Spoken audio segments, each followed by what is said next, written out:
तो hi everyone, next chapter हम जो स्टार्ट करने वाले हैं this is stress physiology related to plant physiology. Plant hormones हमने कवर कर लिया है, उनकी सिग्नलिंग एंड बायोसिंथेसिस जो भी इम्पॉर्टेंट था वो हमने कवर कर लिया है। एंड क्वेश्चंस भी हम लाइव में जाके करेंगे, ठीक है। तो क्वेश्चंस जो है we will cover in live sessions. अब हम स्ट्रेस फिजियोलॉजी देखते हैं। देखो, फिनोटाइप जब आपको हम वेरिएंस एंड फिनोटाइप जब हम देखते हैं तो जेनेटिक के हिसाब से हम बता रहे हैं, वहाँ पे हम जीनोटाइप देखते हैं एंड एनवायरनमेंट देखते हैं, ठीक है। वी जीनोटाइप एंड एनवायरनमेंट पे डिपेंड करता है फिनोटाइप जो होता है।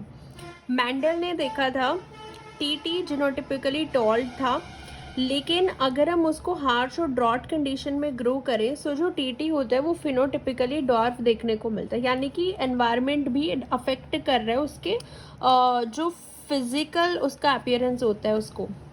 environmental factor that stop its genotype from complete expression, that is proper genotypic exponential हमें देखने को नहीं मिलता है। any external and internal factor that prevent full exposure of genetic potential called stress, that means during stress proper fitness of the individual are not expressed। तो वही है कि जिस कंडीशन में उनका प्रॉपर एक्सपोजर या प्रॉपर रिजल्ट हमें नहीं मिलता है, दैट मीन्स स्ट्रेस की वजह से। तो प्लांट्स को भी स्ट्रेस झेलना पड़ता है, प्रॉपर फिटनेस उनका हमें नहीं देखने को मिलता है। तो इसलिए जो फिनोटाइप होता है जेनेटिक प्लस एनवायरनमेंट पे डिपेंड करता है। Plant can stand in stress condition bye tolerance और अवॉइडेंस मैकेनिज्म। अब प्लांट अपने अंदर कुछ चेंजेस लाते हैं, कुछ टॉलरेट कर जाते हैं, कुछ अवॉइड कर जाते हैं। Acclimatisation and adoption strategy plants के अंदर होती है।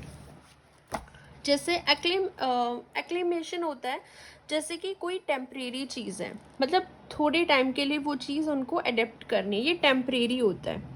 आप एग्जांपल लो कि मान लो आप पीएचडी करने गए हो वेस्ट इंडीज़ में, वहाँ पे आपका मेलेनिन कंटेंट बढ़ गया, ठीक है, क्योंकि वहाँ के एनवायरनमेंट के हिसाब से, क्योंकि वहाँ पे आपका मतलब धूप इतनी थी, टेम्परेचर बहुत ज़्यादा था, तो आपका मेलेनिन कंटेंट बढ़ गया, आपकी ईटिंग हैबिट चेंज हो गई।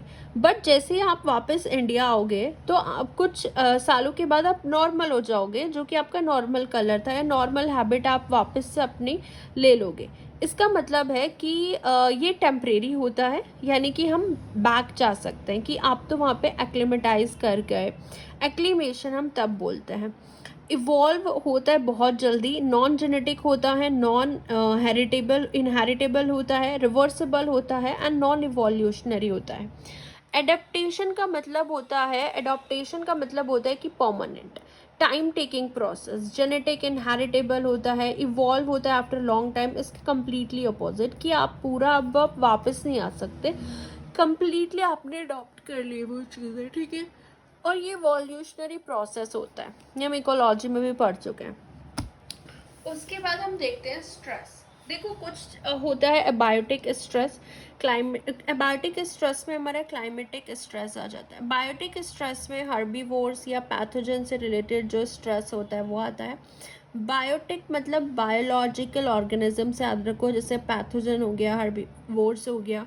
ओके, सो अब हम देखते हैं स्ट्रेस जो होता है वो एबायोटिक स्ट्रेस, बायोटिक स्ट्रेस हो सकता है।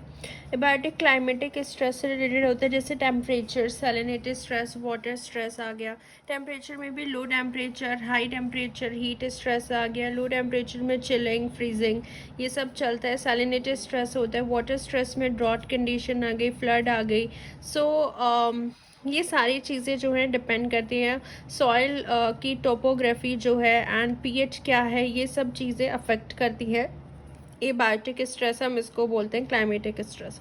बायोटिक स्ट्रेस में हर्बीवोर्स कैसे उनको अफेक्ट कर रहे हैं प्लांट को, या पैथोजन कैसे अफेक्ट कर रहे हैं, वो सारी चीज़ें आ जाती हैं। हर्बीवोर्स में कुछ फ्लोएम फीडर्स होते हैं, लीफ फीडर होते हैं, फ्रूट फीडर होते हैं, सीड फीडर होते हैं, फ्लावर फीडर होते हैं, ये सारी चीज़ें होती हैं। पैथोजेंस में हमारे पास वायरॉइड्स होते हैं, प्रियॉन्स होते हैं, वायरसेस, माइकोप्लाज्मा, फंजाई, बैक्टीरिया, जो सब प्लांट को अफेक्ट करता है। तो ये आ जाते हैं हमारे किसमें, बायोटिक जो स्ट्रेस कॉज करते हैं। पहले में बायोटिक स्ट्रेस कवर करेंगे, एनवायरमेंटल और क्लाइमेटिक फैक्टर। वाटर स्ट्रेस हमें दो टाइप का मिलता है, एक हमारे पास होता है ड्रॉट स्ट्रेस, एक हमारे पास होता है फ्लड स्ट्रेस।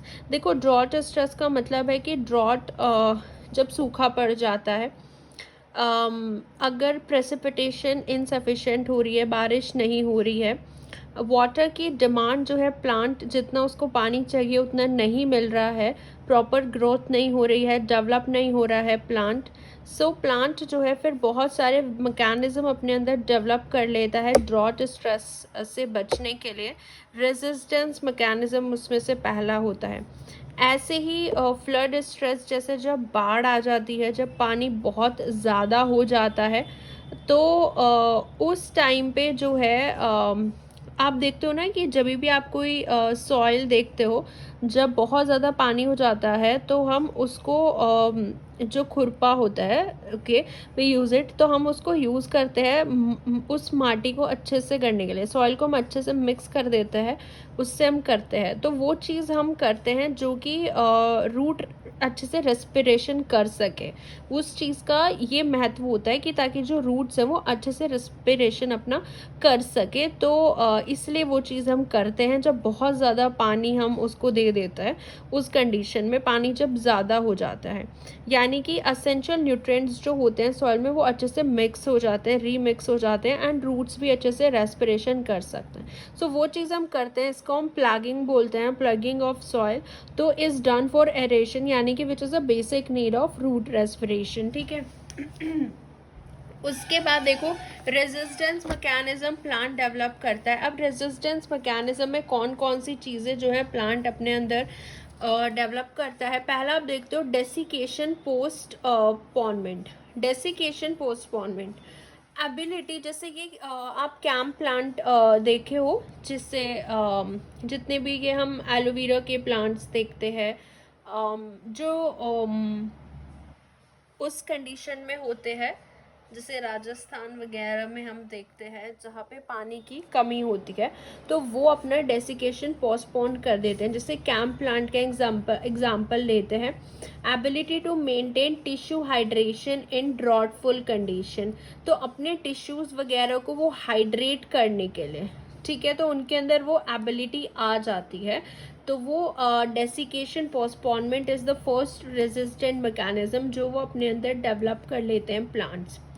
टिश्यू को उनको हाइड्रेट रखना होता है, ठीक है। दूसरा होता है डेसिकेशन टॉलरेंस, वो अपनी फंक्शनल एक्टिविटी जो होते हैं उसको मेंटेन कर लेते हैं डिहाइड्रेटेड कंडीशन में भी, है ना। मतलब जैसे आप जैसे मूंगफली होती है, चना होता है, उसका आप सीड देखोगे वो 99% डिहाइड्रेशन होता है, लेकिन वो फंक्शनली एक्टिव होता है, मतलब अपना फंक्शन जो है वो नहीं छोड़ते, वो डिहाइड्रेटेड कंडीशन में भी अपने जो टिश्यू है उसको हाइड्रेटेड रखते हैं, अपना जो फंक्शन है, एक्टिविटी है, वो मेंटेन कर लेते हैं। कुछ होते हैं डेसिकेशन स्कीपर और ड्रॉट स्कीपर बोलते हैं, वो प्लांट होते हैं कि जो अपनी लाइफ साइकिल कंप्लीट कर देते हैं, are those plant that complete their life cycle like whole life cycle in wet season, तो वो अपनी पूरी लाइफ साइकिल वेट सीजन में ही कंप्लीट कर देते हैं, ड्रॉट कंडीशन आने से पहले ही, है ना। तो हम देखते हैं कि ड्रॉट जो है वो मेनली मई या जून में देखने को मिलता है, जब बहुत ज़्यादा टेम्परेचर हो जाता है, तो इसलिए हम मार्च में ही वीट वगैरह जो मस्टर्ड होते हैं, बार्ले होते हैं, तो उन सब की हार्वेस्टिंग स्टार्ट हो जाती है मार्च में, तो ड्रॉट आने से पहले ही वो जो है अपनी लाइफ साइकिल कंप्लीट कर लेते हैं। तो इस तरीके से कुछ मैकेनिज्म होते हैं, desiccation postponement, desiccation tolerance, desiccation skippers, तो वो सब बचने का होता है उनका, कि हाँ उनको इस स्ट्रेस से बचना है। अब ड्रॉट एक्लिमेशन स्ट्रैटेजी भी होती है, ठीक है।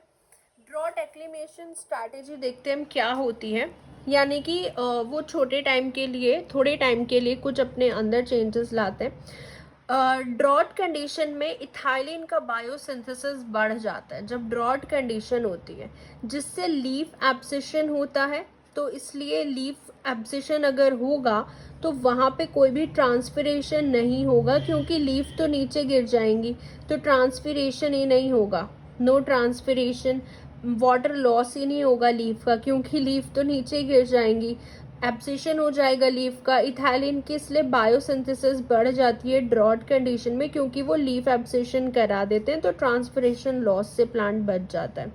ऑक्सीजन साइटोकाइनिन रेशियो बढ़ जाता है, यानी कि promote more and more root development. ये बढ़ जाएगा, ऑक्सीजन ज़्यादा होगा तो रूट डेवलपमेंट ज़्यादा होगा एंड शूट डेवलपमेंट कम हो जाता है, क्योंकि जड़ें मजबूत कर लेते हैं उस टाइम पे वे। अगर ड्रॉट रिप्रोडक्टिव एज में आ रही है, more energy involve in root development, so flowering को डिले कर दिया जाता है।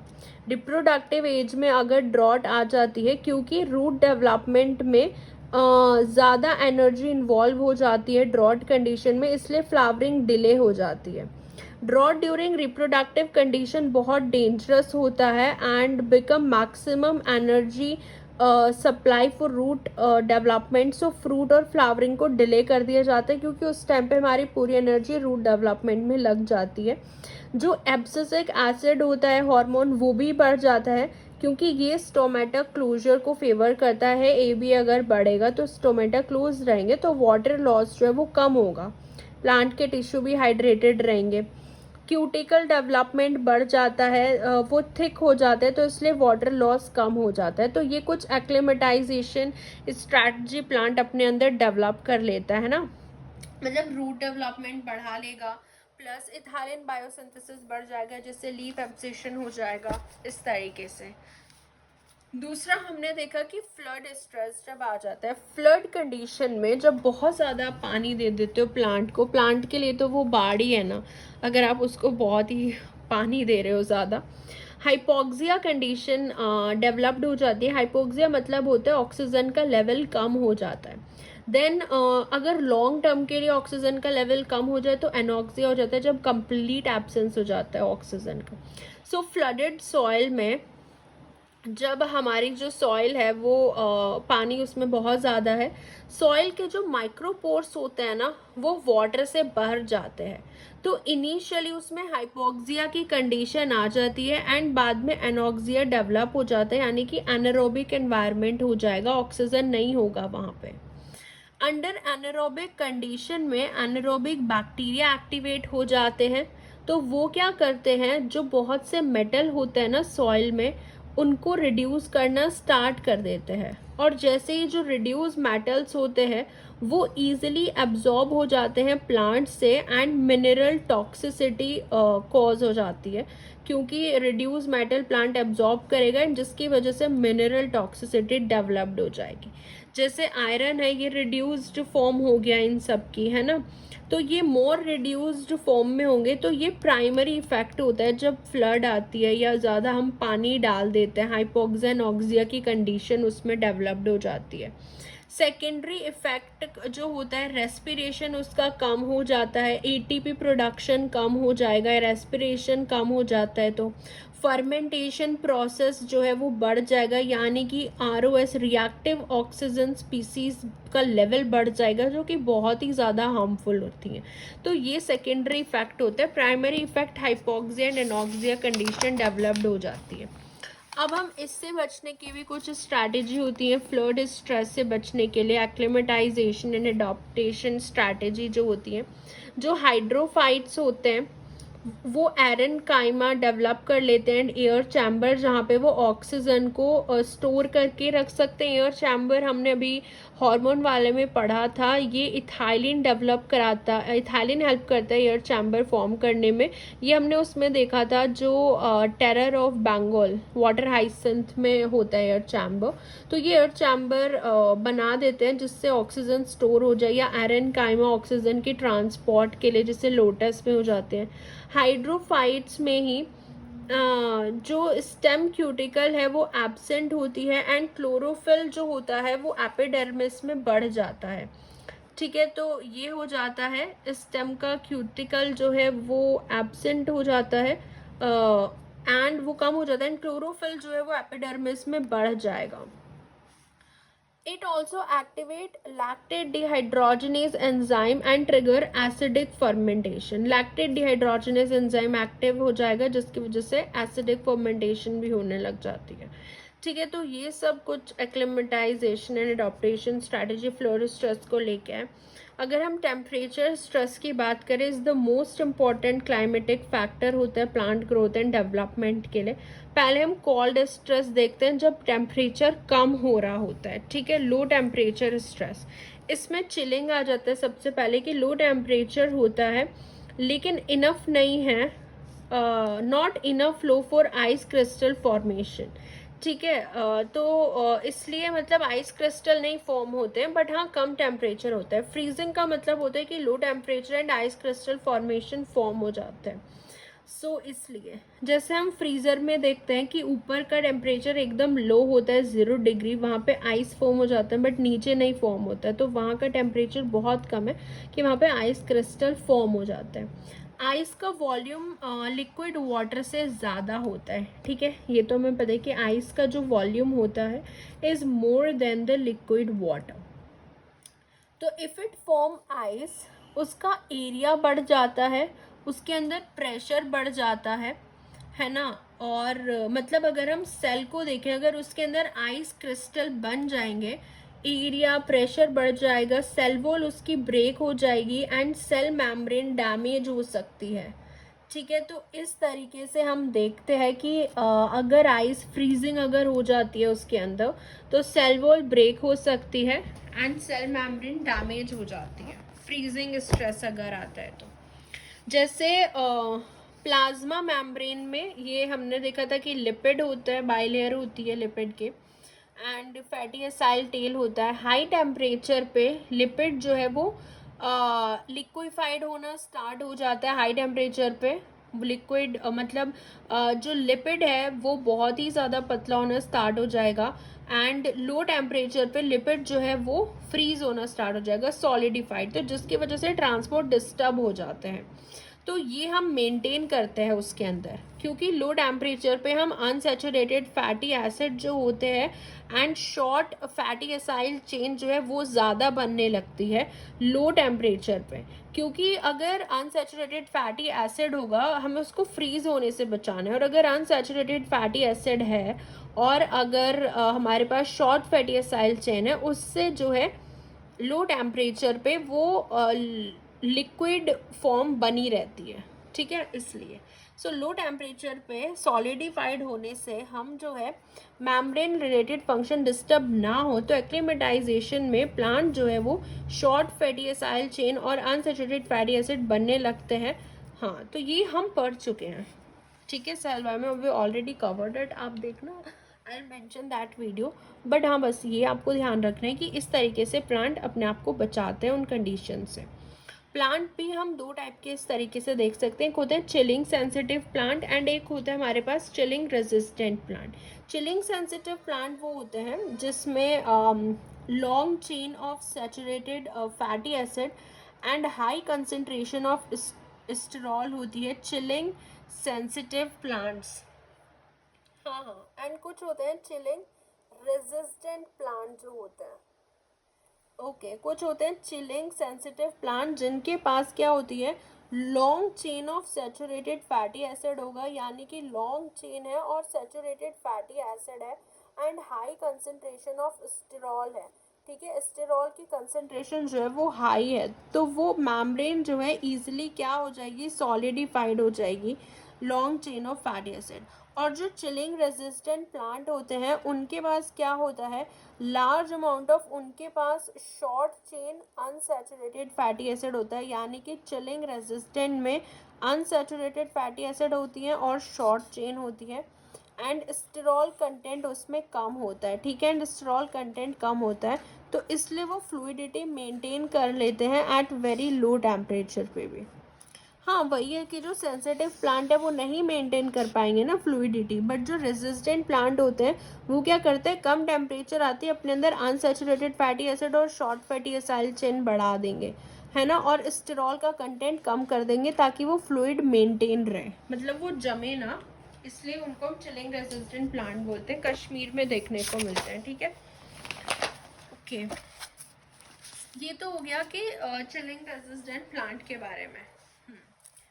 सैचुरेटेड फैटी एसिड्स जो होते हैं डीसैचुरेज एंजाइम उसको कन्वर्ट कर देता है अनसैचुरेटेड फैटी एसिड में। ओके। और फ्रीजिंग स्ट्रेस जब होता है ना, फ्रीजिंग स्ट्रेस में apoplastic water is more pure than symplastic water. Symplastic मतलब साइटोसॉलिक, जहाँ पे सॉल्यूट्स होते हैं, और एपोप्लास्टिक वाटर ज़्यादा प्योर होता है सिम्प्लास्टिक वाटर से। Ice crystal formation initially apoplastic space में होता है, जो कि सेल्यूलर डिहाइड्रेशन के लिए रिस्पॉन्सिबल है। ठीक है, तो ये आप सेल देख लो। एंड आइस जो फॉर्म होती है, यहाँ पे आइस क्रिस्टल फॉर्मेशन होगा जो एपोप्लास्टिक स्पेस होता है, बाहर वाला जो स्पेस होता है ना, यहाँ पे। एंड पुश सेल, तो सेल को वो पुश करना स्टार्ट कर देता है, जिसकी वजह से डिहाइड्रेशन कॉज हो जाता है। फ्रीजिंग कंडीशन में एंजाइम की एक्टिविटी भी डिस्टर्ब होती है। ठीक है, एंजाइम की एक्टिविटी हमें पता है कि लो टेम्परेचर हाई टेम्परेचर पे अफेक्ट होगी, उनको ऑप्टिमम चाहिए होता है। सो जैसे प्राइमरी इफेक्ट तो आता है कि जो वाटर पोटेंशियल है वो कम हो जाता है। प्राइमरी इफेक्ट, सेल डिहाइड्रेट हो जाएंगे एंड सिम्प्लास्टिक क्रिस्टल फॉर्मेशन होगा।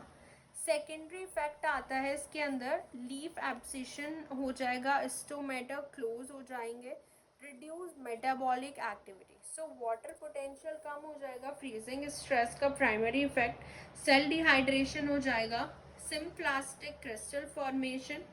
Secondary effect, leaf abscission, stomatal closure and reduce metabolic activity, reduce photosynthesis, ROS production बढ़ जाएगा, आयरन टॉक्सिसिटी हो जाएगी and cell death can occur. ये सेकेंडरी स्ट्रेस होता है। सेकेंडरी जो चेंजेस आते हैं वो यही होता है। So the process by which approx 1000 molecule of water get deposited around the proteinaceous core called ice nucleation. Ice nucleation मतलब अप्रोक्स 1000 मॉलिक्यूल वाटर के अगर प्रोटीनेशियस कोर अगर है, उसके अराउंड 1000 मॉलिक्यूल वाटर के डिपॉजिट हो गए, वो होता है ice nucleation. So plant synthesize anti freeze protein which prevent ice crystal formation. So plant कुछ एंटी फ्रीज प्रोटीन बनाना स्टार्ट कर देते हैं, जिससे आइस क्रिस्टल फॉर्मेशन रुक जाता है up to -40 degree without the lowering of freezing temperature. Okay, ice crystal formation रुक जाता है, कम से कम -40 डिग्री तक वो रोक लेता है, without the lowering of freezing temperature called thermal hysteresis. So thermal hysteresis हम इसी को बोलते हैं कि प्लांट एंटी फ्रीज प्रोटीन बनाना स्टार्ट कर देता है, विच जिससे आइस क्रिस्टल फॉर्मेशन रुक जाता है अप टू -40 डिग्री, और उससे फ्रीजिंग टेम्परेचर कम करे बिना ही ये चीज़ वो कर लेते हैं। सो कुछ फ्रीजिंग रेजिस्टेंट प्लांट जो होते हैं वो वेरियस कंपैटिबल सॉल्यूट भी बनाते हैं, विच मेंटेन, जो वाटर पोटेंशियल मेंटेन करते हैं, क्रायो प्रोटेक्टेंट जो कि protect at low temperature, osmoprotectant and prevent cellular dehydration. हाँ, और जैसे सॉर्बिटॉल, मैनिटॉल, ग्लाइसिन, प्रोलीन, लिया protein which is late abundant protein, late embryo abundant protein. तो ये सब प्लांट को चिलिंग और ड्रॉट स्ट्रेस से बचाते हैं, सॉर्बिटॉल, मैनिटॉल, ग्लाइसिन, प्रोलीन। तो ये सब आप कहीं भी देखो तो ये फ्रीजिंग रेजिस्टेंट प्लांट के अंदर देखने को मिलते हैं। ठीक है, ओके। अब हम देखते हैं हीट स्ट्रेस। हीट स्ट्रेस में हम देखते हैं कि अगर हाई टेम्परेचर है तो मेम्ब्रेन लिक्विफाई हो जाने के चांसेस ज़्यादा होते हैं, रैंडम ट्रांसपोर्ट होने लगेगा जो कि अच्छा नहीं है, एंड सेल की डेथ भी हो सकती है। ग्रोइंग प्लांट जो है वो मोर हीट सेंसिटिव होता है, जो नॉन ग्रोइंग प्लांट है उससे ज़्यादा। हीट रेजिस्टेंस मैकेनिज्म और ड्यूरिंग एक्लीमेशन प्लांट सिंथेसाइज करता है long chain fatty acid and also increase the lipid का जो मेल्टिंग टेम्परेचर होता है एंड मेम्ब्रेन फ्लूइडिटी को मेंटेन करने के लिए। हाँ वही है जो हमने देखा कि हाई टेम्परेचर पे वो लिक्विडिफाइड होने से बचाएगा ना, तो वो सारी चीज़ें बढ़ा देगा जिससे हमारा जो फ्रीज है प्लांट का, जो लिपिड का बाइलेयर है वो थोड़ा क्या हो जाए, फ्रीज हो जाए। तो उस केस में हम एक तो सैचुरेटेड फैटी एसिड बढ़ा देते हैं, very long chain saturated fatty acid है ना, और लॉन्ग फैटी एसाइल चेन हो जाती है। प्राइमरी इफेक्ट क्या होता है हीट स्ट्रेस का?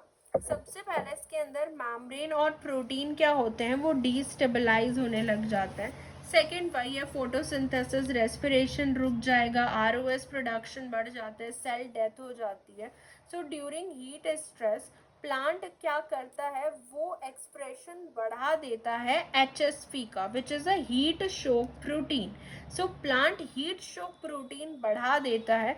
तो हीट शोक प्रोटीन से क्या होता है, प्लांट जब हीट शोक प्रोटीन का एक्सप्रेशन बढ़ाएगा तो उस टाइम पे हीट स्ट्रेस पे ये दो टाइप के होते हैं, एक चैपेरॉन्स एंड चैपेरोनेंस, जो कि plant which prevent unfolding and misfolding of peptide को प्रिवेंट करते हैं। हीट शोक प्रोटीन जो होते हैं इनका एक्सप्रेशन प्लांट बढ़ा देते हैं ड्यूरिंग द हीट स्ट्रेस। ठीक है, चेपरॉन्स एंड चेपरोनिन जो कि प्रोटीन को मिसफोल्ड या अनफोल्ड होने से प्रिवेंट करते हैं। स्ट्रेस में हमने देखा HSP प्रोटीन जो है वो बढ़ जाता है। हीट स्ट्रेस में it require large amount of antioxidant जो कि डिटॉक्स कर देंगे ROS which is form during heat stress. More in heat stress, if plant is heat stress में ज़्यादा होगा तो यानी कि उसके अंदर एंटीऑक्सीडेंट भी ज़्यादा बनेंगे। सो एंटीऑक्सीडेंट वो डेवलप करना स्टार्ट कर देता है। ठीक है, और हीट शॉक प्रोटीन हो जाएंगे चेप्रोनिन्स एंड चेप्रोइंस और चेप्रॉन्स एंड चेप्रोनिन। तो सैलिनिटी स्ट्रेस देखते हैं। सैलिनिटी स्ट्रेस जो होता है it is synonymous with salinity stress at high salt concentration. अगर सॉल्ट कंसंट्रेशन ज़्यादा है तो वाटर पोटेंशियल जो होता है, वाटर पोटेंशियल वो कम हो जाता है, माइनस में चला जाता है। तो सैलिनिटी स्ट्रेस जो है नेचुरल कंडीशन में हमें सी शोर जो होता है वहाँ पे देखने को मिलता है, एंड जो एस्टरीज होती हैं, ट्रांजिशन जोन जो होता है वहाँ पे सैलिनिटी स्ट्रेस देखने को मिलता है। तो जैसे हम देखते हैं सैलिनिटी स्ट्रेस जब होता है ना, तो उस केस में जो वाटर पोटेंशियल होता है वो कम हो जाता है ना, वाटर पोटेंशियल कम हो जाता है। So high temperature also induce salinity, क्योंकि हाई टेम्परेचर पे जो प्योर वाटर है वो तो ट्रांसपिरेशन या इवेपोरेशन से लॉस हो जाएगा, जिससे सॉइल टेक्सचर भी कम हो जाता है, एंड सॉइल के टेक्सचर में भी कमी आ जाती है, पोरोसिटी भी डिस्टर्ब हो जाती है सॉइल की। तो ये होता है सैलिनिटी स्ट्रेस की कंडीशन। ठीक है, ये चीज़ें हमें देखने को मिलती हैं। अब प्लांट को भी क्लासिफाई कर दिए, कुछ ग्लाइकोफाइट्स होते हैं, कुछ हेलोफाइट्स होते हैं। ग्लाइकोफाइट्स जो नॉन टॉलरेंट प्लांट होते हैं, ये हाई सॉल्ट कंसंट्रेशन को टॉलरेट नहीं कर सकते एक थ्रेशोल्ड लेवल से ऊपर, टिल विच इट कैन टॉलरेटेबल। तो थ्रेशोल्ड होते हैं जहाँ तक वो टॉलरेट कर सकते हैं, अगर उससे ऊपर गया तो ये नहीं टॉलरेट कर सकते। हेलोफाइट्स होते हैं वो टॉलरेट कर सकते हैं वेरी हाई सॉल्ट कंसंट्रेशन। सो फाइट्स मतलब अगर कहीं पर भी आप फाइट्स देख रहे हो मतलब मीन्स टॉलरेंस। ठीक है, तो वो टॉलरेट कर सकते हैं। ग्लाइकोफाइट्स नहीं नॉन टॉलरेंट है, हेलोफाइट्स टॉलरेट कर सकते हैं। प्राइमरी इफेक्ट सबसे पहले वाटर पोटेंशियल कम हो जाता है, cell dehydration, iron toxicity and protein जो है वो डीनेचर होना स्टार्ट हो जाएंगे। सेकेंडरी स्टेट वही है जो हमने ड्रॉट कंडीशन में देखा था, जो उसमें सेकेंडरी इफेक्ट आ रहे थे, है ना, रेस्पिरेशन कम, फोटोसिंथेसिस कम, तो वो सारा इफेक्ट यहाँ पे देखने को मिलेगा। सॉल्ट रेजिस्टेंट मैकेनिज्म होता है विविपैरस जर्मिनेशन। विविपैरस जर्मिनेशन देखने को मिलती है जैसे कि मैनग्रोव फ्रूट्स जो होते हैं, यानी कि प्लांट्स जो है वो जर्मिनेट होते हैं इन the body. Viviparous germination mangrove fruits में देखने को मिलती है। निमेटोफोर्स जो होती है ना, they are the respiratory root, क्योंकि वो इन्वॉल्व होती है इन द गैसियस एक्सचेंज। तो ये सारे मैकेनिज्म इनके अंदर डेवलप्ड हो जाते हैं। निमेटोफोर डेवलप्ड हो जाएगा जो कि एक रेस्पिरेटरी रूट होती है, वो गैसेस एक्सचेंज में इन्वॉल्व होती है। फाइटोचेलिटिन जो होता है ये सल्फर कंटेनिंग प्रोटीन होता है जो हैवी मेटल से बाइंड करता है एंड फाइनली होल कॉम्प्लेक्स पूरा वैक्यूल में स्टोर हो जाता है, हैवी मेटल से बाइंड करता है। सो विविपारस जर्मिनेशन देखने को मिलेगी, plant germinate in the body. Pneumatophores होते हैं respiratory root because it involve in gaseous exchange. Phytochelatin ये सल्फर कंटेनिंग प्रोटीन्स होते हैं जो कि हैवी मेटल से बाइंड करते हैं एंड फाइनली होल कॉम्प्लेक्स इनका स्टोर हो जाता है वैक्यूल में। कैस्पेरियन स्ट्रिप्स जो होती हैं ये भी नेचुरल फिल्टर की तरह काम करती हैं।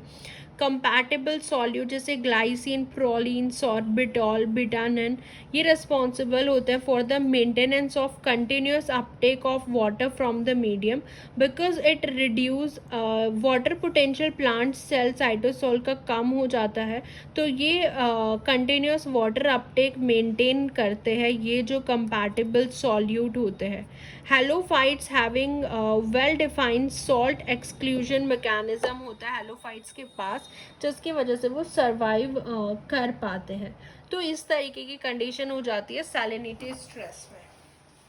ठीक है, तो हमारा जो ये एबायोटिक स्ट्रेस था वो कंप्लीट हुआ। अब हम बायोटिक स्ट्रेस पे आते हैं which is most important, which is very important than the abiotic stress.